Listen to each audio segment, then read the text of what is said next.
residents of MeepleTown. Today we are talking about the 2020 best games per MeepleTown. Wait, no, that would be cool. We should have done 20 best games of 2020. No, that's too long. We did 30 of our best games. We did that in the previous. That's right. So if you're watching this and you've not seen our top 10 video for 2020, you should watch that. We'll have the link in the description. But this one's a little bit different because what we did is we said, what are our combined favorite games and then our overall favorite games. So that's what we're going to do. We're going to look at 3 games today. It's going to be pretty quick, right? Yeah. So before it was our personals, and again, if you want to check those out, go ahead. I will say a little spoiler alert. I don't think there's going to be any shockers here, but you're going to find out what is our official. This is our official top 3 MeepleTown games.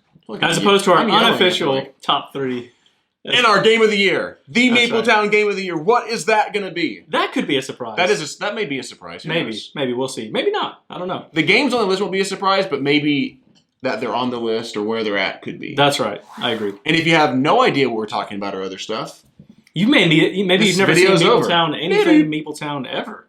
It may be. So hopefully, stick around, subscribe, like our videos, and like us, because we're cool people. Number 3. That was bad. Praga Kaput Regni. Wow, right? I wasn't even ready. Praga. What do you think about that? Well, obviously, I like all 3 of these games. Yep. I'll go ahead and tell you what my rating was and then talk about John's and kind of how we came to that conclusion. But Praga was my number 7 video of 2020. But so many in my list could have been shifted around. But Praga it's just an amazing game. It's a lot of fun where you are building up the city of Prague, and you're doing that through a lot of different methods, right? You're going to the cathedral and to the Hunger Wall, and you're moving up tracks there. You're going to be building up the city. You're going to be building up your wall. You're going to be building up the engine of when you take your actions. But the big like crux of this game is this wheel. The crane wheel, I guess, that you are taking tiles off of that wheel, and then you're going to be taking one of the actions on that. And so total in the game, you're only going to be taking like, what, 16 actions. 16, yeah. 16, pretty sure 16. Okay. Not too many actions, but as the game goes on, like a lot of Vladimir Suki games, you're going to be... This sets off that. That's right. So as the game goes on, your last turns are going to be much bigger than the turns you take at the beginning of the game. Great game. We both really love this one a lot, obviously. Yeah, and Dean's talked about some of the things that I like, but this is a really thinky game, I think. Like, it's not super overwhelming to understand how to play. Whoa, you okay there, buddy? No, I'm not. But, like, it's pretty crunchy, I think, whenever... Woo! Oh, boy. All right. It's pretty crunchy, don't you think? Yeah. Like, really trying to think through what is the optimal move. And like you said on that, like, gear wheel thing, like, that's a really cool part of the game. And, like, man, I want to do that action, but wow, that's a nice bonus with this one. And so forth and so on. Can be pretty interesting. Really great game. Sugi does amazing games all the time. This was, I'm not just texting on my phone and not listening to John. This was your number 4. 4. Yep. Yeah, so number 7 from me, number 4 from John. Great game. We really love this one. We did a playthrough of this one. Who won that one? You remember? You did. I'm really bad at this game. Oh, I didn't remember. Yeah, get out of my face. Speaking of another game that I won, how about talking about our number 2, John? What's our number 2? We're about to get on... I don't think I won our number 1 game on camera. Number 2 is, a designer who maybe you've heard of, maybe you haven't. Little Stefan Feld. Never heard of him. Bonfire. What are you doing, Bonfire? I just wanted to not say anything and make you have to say the next words. Bonfire is a game about camping. And roasting mallows. That's making right. S'mores. Building up your base camp and having a big fire. Having a good Gnome, time. It's not. Oh, see what you did there. It's about gnomes. Why wouldn't it be about gnomes? Because it's a game called Bonfire, right? That's right. So this is, it feels very Feld, as most all Feld games do. A little on the heavier side, wouldn't you say, of his games? I wouldn't say it's like overly complex, but there's a decent amount going on. And what are some of the things that you like about it? There are a lot of different things. One thing is the way that the pieces interact. So how it's probably my favorite part. How the game plays out is you are going to be taking these. You're going to travel around the islands. You're going to take these objective tiles, and the objective tiles are going to be things that you have to complete to flip them over. But that, if you can flip that over, is going to give you points. But also, if you can build a portal in that spot, it's going to give you points. Plus, if you can put a guardian in that spot, it's going to give you points. Yeah. Plus, if the trail has the same, right? So, like, there's a lot of different things that you try to sync together. And so at the end of the game, when you can get like all of these pieces to like come into alignment, it feels really good. Awesome. So that's one of my favorite things. Also, moving the bonfire token around, taking those actions, that's like my favorite action of the game, I think. The giant pink elephant. That's right. There's 2 of them in there. That part is up there, and then also just the action selection part, the little not polyomino. Actually, they're just little 1x2 tiles. 1x2 tiles. No, 3. 1x3. Sorry, 1x3. 1x3 tiles, and you have the way that you align those up. I guess it feels polyomino-ish because sometimes they're like the way they line up. If they're connected, it depends on how many you get, and all this kind of stuff. And it's brilliantly fun. Yeah, like that part is great. There's so many interesting decisions whenever you're trying to figure out how many action pieces that you're going to get for the turn. Love that about the game. I'd love to see that in more games. Right? I would too. That could be used really well in a lot of games, I think. So good. So if you're into, medium to medium heavy Feld games, this is one you got to check out if you haven't. Yeah.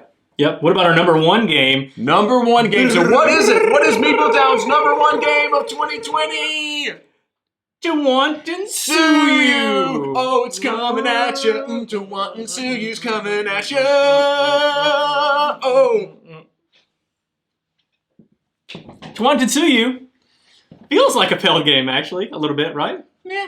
Yeah, it has some feels of it, I guess. But in this game, it's essentially worker placement, I guess. You're gonna have these workers. You're gonna place them out on the board and take the action of the like surrounding areas. Mm-hmm. However, again, like we talked about with Bonfire, how different things feed off of each other. Same thing works here. So if you place a specific type of color in a specific type of spot that matches that color, it's going to give you extra actions. Or if you place a meeple next to another colored meeple that's the same, it's going to give you actions. If you place one meeple, it's going to allow you to do other things. So like the workers, this is my favorite part of the game. The workers are different. The workers are different, and they give you special abilities as you place them out onto the board, and you have control over how you gather those as well. Yep. So I really love that. I think it's cool. Again, another thing I'd like to see in a lot more games is having those different powered workers. I think it's really cool. Yeah, I mean the only negative to it is you need a player aid, but the player aid's brilliant and it's great in Taunt and Sue You because I mean there's a lot of things you got to think about, but it's if you didn't have that,